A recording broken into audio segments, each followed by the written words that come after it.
Falar com o Thiago Camilo. O Thiago Camilo venceu em Cascavel e venceu em Curitiba, nas duas últimas etapas, em 4 corridas, né? Porque cada etapa tem 2 corridas. Ele venceu 2, com isso pulou de 9º para 5º no campeonato. Thiago Camilo, boa tarde. Daqui a pouquinho tem a classificação para essa corrida, dessa vez numa pista diferente, embora dentro do mesmo autódromo de Curitiba. Você está preparado para isso? Conta para a gente o que muda em relação à corrida de domingo passado, por favor. Boa tarde a todos os ouvintes. Regi, de fato faz bastante tempo que a Stock Car não corre nessa configuração de anel externo, né? Se eu não me engano, a última prova aqui nesse tipo de circuito foi em 2008. Então o trabalho tem sido muito intenso para achar a melhor configuração para o carro. É uma pista, um final de semana que a gente está enfrentando aqui curvas iguais à do final de semana passado, na qual eu venci a corrida, mas muda bastante o acerto, porque a gente tem retas longas que precisam de mais velocidade, o carro precisa performar bem nessas retas, e por isso a configuração do carro precisa ser, evidentemente, toda alterada. Tem sido um desafio muito grande. Daqui a pouco tem a classificação aqui. A gente ainda está tentando buscar o acerto ideal. Falta um pouquinho ainda, mas eu acredito que a gente possa estar mais uma vez aí competitivo e buscando uma boa posição no grid. Legal. Você diz que a configuração diferente é exatamente porque faltam as curvas lentas do miolo. E para esse tipo de acerto que agora vocês estão encontrando no carro, demorou um pouquinho para você encontrar, o que é melhor? Curvas rápidas ou curvas lentas? Olha, Regi, o nosso desempenho, até comparando os setores das pistas, né? Como você falou, a gente vem de uma sequência boa de corridas. Antes de Cascavel, a gente estava conseguindo performar em classificação, mas com um desempenho muito abaixo nas provas. E Cascavel, que é uma pista de alta velocidade, a gente performou bem, né? Curitiba, a gente teve na semana passada um setor 1 e um setor 3 muito fortes, que são setores diferentes, mas que importam para nós nessa corrida desse final de semana, né? E para a classificação também, porque essas duas curvas, a curva 1 e a curva 0, elas se mantêm nesse traçado. A diferença maior é que a gente chega um pouco mais rápido na aproximação da curva 0, a curva da vitória, então acaba mudando um pouquinho também. Mas o nosso carro tem aceitado um pouco melhor curvas de alta velocidade, as curvas de baixa, as aproximações um pouco mais fortes, a gente tem sofrido um pouco mais para conseguir o equilíbrio e o balanço do carro. Tiago, você... no ano passado você tinha um excepcional desempenho em classificação e também em corrida, mas esse ano nem tanto assim na classificação. Obviamente o regulamento não passou por modificação muito severa, e a gente tem as evoluções, né, tanto de Toyota como de Chevrolet, dos PECs. De que forma essas evoluções impactaram no teu desempenho em classificação, já que em corrida a gente tem visto aí, você venceu nas últimas 2 etapas e está se reposicionando bem no campeonato. É um fato, Fred. A gente, no ano passado, teve um desempenho muito positivo, principalmente no começo do campeonato, né, com relação ao desempenho dos Toyotas. Mas o que a gente pôde observar é que, embora não tenha havido uma mudança técnica grande no regulamento, algumas coisas do Chevrolet da última corrida para esse ano foram alteradas. Uma delas é a medida do capô frontal, né? Que foi abaixado em 25 milímetros. Então isso fez uma diferença. Prova disso é a classificação do campeonato e também o fato de ter acionado os 3 PECs já nas 3 primeiras etapas para a Toyota. O que a gente pode avaliar é que o ano passado teve um pouco mais de eficiência os PECs aerodinâmicos para a Chevrolet do que esse ano para a Toyota. Então, mesmo com esses PECs, a gente tem sofrido um pouco para conseguir aproximar, principalmente em circuitos de baixa velocidade, tá? Mas é uma configuração que não tem muito o que fazer agora. A gente está tentando trabalhar no acerto do carro e tentar novas alternativas para que a gente possa ser mais competitivo. E como eu falei, quando chega num circuito de baixa velocidade é um pouco mais difícil a gente brigar diretamente pela pole, mas quem sabe nessa classificação especificamente, por ser uma configuração um pouco diferente de traçado e por ter retas longas, a gente consiga, quem sabe, surpreender e brigar por uma pole position. Ô Thiago, parece até que foi ontem, mas você já tem bastante tempo de estrada na Stock Car e a sua primeira vitória, inclusive, em 2004, né? Você foi, na época, o mais jovem vencedor da Stock Car. E você ainda está bastante jovem, né? Você ainda está na casa dos 30, aí tá na flor da idade, né? Se a gente pode dizer assim. Mais ou menos. E sempre competitivo. Eu queria te perguntar qual é o segredo para você sempre se manter ali entre os primeiros colocados aí no campeonato da Stock Car. Entra carro, sai carro, você está sempre competitivo. O título ainda não veio, você está ali brigando para conquistar esse título tão sonhado, mas está sempre competitivo e você continua em grande forma. Você vem aí de 2 vitórias. Qual é o segredo? Como você conciliou o amadurecimento natural de um piloto com o amadurecimento da pessoa? Você agora já é pai também. Como isso tudo trabalha na tua cabeça? É difícil um pouco olhar para trás e saber que passou tanto tempo assim da minha primeira vitória, né? Mas por outro lado, também é fácil de fazer uma análise e realmente parece que foi ontem, né, que tudo aconteceu. Eu tenho parece que cada corrida que você vence ressurge, né, um pouco do piloto, da vontade, da determinação, da garra. Cada vitória tem um significado diferente. É engraçado que essa corrida, mesmo com toda essa experiência de Stock Car, com toda essa experiência de automobilismo, me trouxe uma emoção muito diferente, né? Embora ela fosse uma corrida de situação estratégica, de uma corrida 2, largando com um pouco mais de combustível, com pneus melhores, foi uma corrida que eu sofri mentalmente muito, porque eu tinha um problema muito grave no carro. E foi uma sorte ter terminado, porque até agora, né, na segunda-feira depois da corrida, os mecânicos tiraram o câmbio do carro para fazer a revisão e realmente foi um milagre eu ter terminado, porque o câmbio estava praticamente destruído. Eu não sei como as marchas continuaram engatando e a gente conseguiu terminar. E eu sentia esse problema dentro do carro, né? Por isso que foi mentalmente muito desgastante. Eu tinha que controlar essa ansiedade da corrida terminar logo e, ao mesmo tempo, administrar uma situação de uma categoria que é extremamente competitiva e que eu saí do box com 7, 8 carros atrás de mim com chance direta de brigar pela vitória, né? Mas foi uma prova que trouxe algumas provas para mim, né? Uma delas é o quão importante esse lado mental hoje, né? Esse lado psicológico. E talvez, se eu tivesse isso em anos anteriores da Stock Car, eu já poderia até ter sido campeão. Mas se de fato tem alguma coisa que o dinheiro não compra, é a experiência, né? É você viver o dia a dia do automobilismo, é você estar ali cada vez mais entrosado com a equipe, o conhecimento técnico, as pessoas que eu estive envolvida nesse ano de Stock Car que me trouxeram um conhecimento muito grande.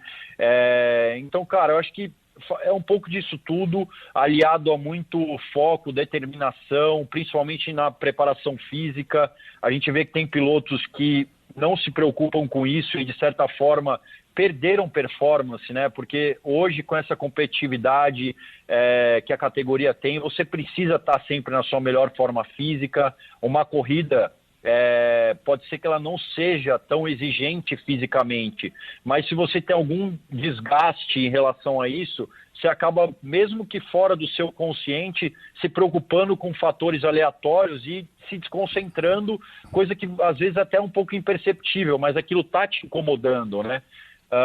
Então, eu acho que é um pouco de tudo isso, sabe? Aliado, obviamente, ao fato de ter sempre um grande patrocinador por trás. Isso também é importante frisar, né? Porque você consegue ser competitivo, mas não tem milagre se você não tiver numa equipe competitiva, com investimento bom.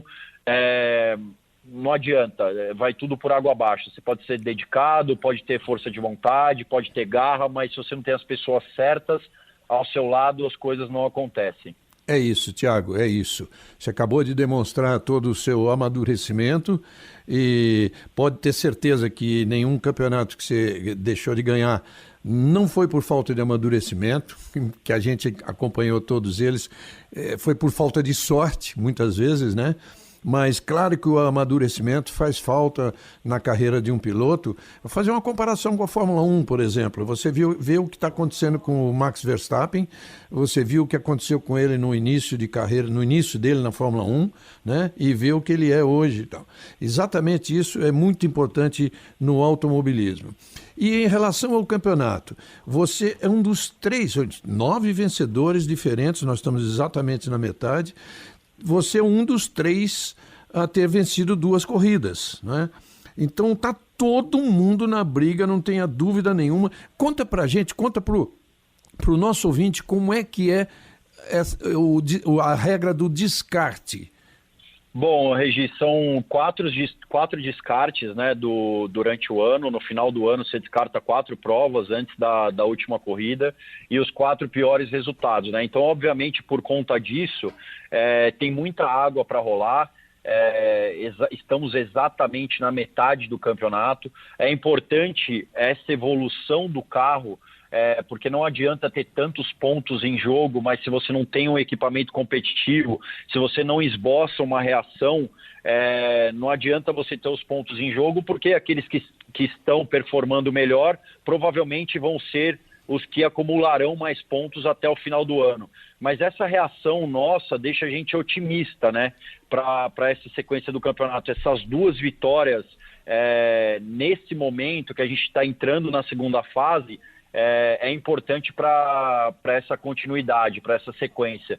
E nós vamos para corridas que, teoricamente, são pistas positivas para nossa configuração de carro, né? Isso deixa a gente um pouco mais otimista, assim, para voltar a brigar pelo campeonato. Eu não diria hoje, nesse momento, que a gente está 100% ainda diretamente na briga do título. São alguns pontos ainda de diferença para o Daniel Serra, mas eu acredito que em qualquer momento, com encaixe de final de semana, com final de semana positivo, a gente possa sim entrar na briga direta, e é esse o nosso objetivo, chegar com chances reais em Brasília para disputar o título.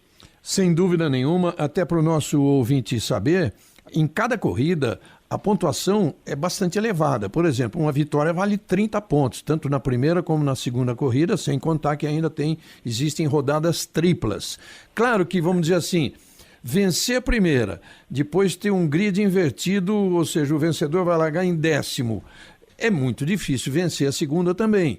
Mas, enfim, a gente já cansou de ver em rodadas normais, rodadas duplas, pilotos saírem com 44 pontos, às vezes até mais.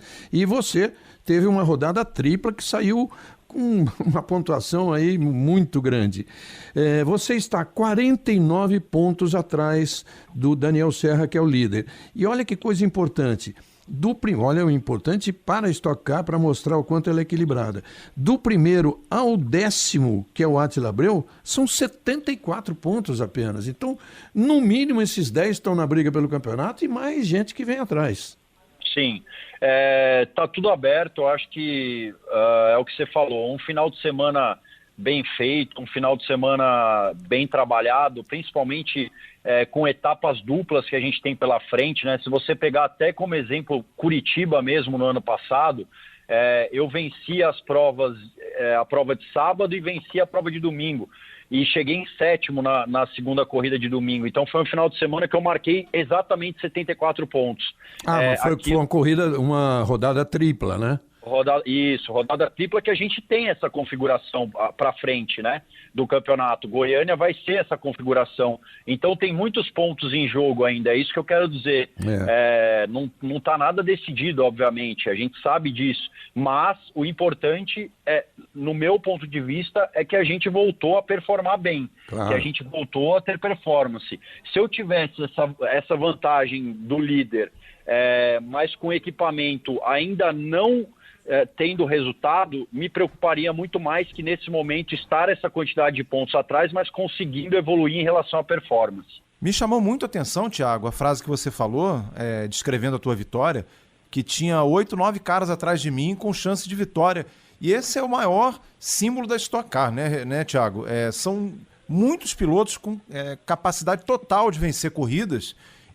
E como a gente já falou no começo, você se mantém sempre competitivo entre esses 9, 10, 12 pilotos sempre com capacidade de ganhar corrida. E como é que você está se sentindo hoje? Né, você já tá um piloto bastante experiente, você tem hoje na Stock Car uma mescla de pilotos já bastante experientes na Stock Car com pilotos mais novos e outros caras que estão chegando aí, como o Felipe Massa e o Tony Kanaan, por exemplo. Como é que você se sente aí hoje na Stock Car? Olha, pessoalmente falando, acho que é uma realização, né? Acho que é um momento super importante na minha carreira. Eu, como vocês bem disseram aí, né, o Regi até brincou, já estou beirando mais os 40 do que os 30, estou com 36 anos, quase fazendo 37, aí faço 37 no mês que vem. Então, eu acho que a concretização dos resultados hoje, eu acho que tem um significado um pouco mais relevante para mim, sabe, como pessoa, porque mostra que todo o esforço, toda a dedicação, a parte da preparação física, tem feito muito efeito para mim, sabe? E isso, obviamente, é uma realização pessoal também, né? Estar competitivo no meio de grandes nomes, de representatividade internacional, tá hoje dividindo curva com o próprio Felipe, com o Tony, com o Rubinho, que foram pilotos que eu sempre admirei, sempre tive esse carinho, né, na carreira deles. O Felipe até, quantas vezes eu não fui no autódromo torcer por ele de perto. Então, assim, acho que pelo lado pessoal é uma realização. E pelo lado profissional é sempre a busca de estar cada vez melhor, cada vez buscando alternativas para estar mais competitivo, buscando informações, buscando conhecimento, buscando fortalecer o lado mental, o lado técnico, porque hoje, o automobilismo hoje ele é muito diferente do automobilismo do passado, né? Eu posso ir até um pouco mais além, não só o automobilismo, acho que o esporte de uma maneira geral. Verdade. Você tem uma quantidade de informação hoje, um poder de desenvolvimento que te traz alternativas, que te fortalece, que te torna um atleta diferente, né? E tem muitos que não se preocupam com isso, a verdade é essa. E no meu entender, quando você tem essa quantidade de informação, quanto mais você conseguir absorver disso, você vai estar um patamar acima. Então é o que eu tenho buscado para minha carreira. Você diz, qual que é o segredo e tal. Eu tenho buscado sempre fortalecer um pouco mais esse lado, sabe? Estar um pouco mais por dentro dessas atualizações. Isso eu acho que, no final das contas, também faz um pouquinho de diferença. Perfeito, Thiago. Muito obrigado por esse papo. Daqui a pouquinho você vai aí se vestir para a classificação. É muito importante das coisas que você falou, inclusive no comecinho do seu amadurecimento, importante o apoio de um patrocinador, aí que entra a Ipiranga, né? Há tanto tempo aí te apoiando e firme aí. Eu sei que o dia que você ganhar esse campeonato vai ser uma festa. Eu quero ver se Lúcio vai pular mais que seu pai ali no box, né? Com certeza. Então, parabéns, uma boa classificação daqui a pouquinho, tá bom? Até já. Obrigado, Regi, obrigado pelo espaço aí, um abraço.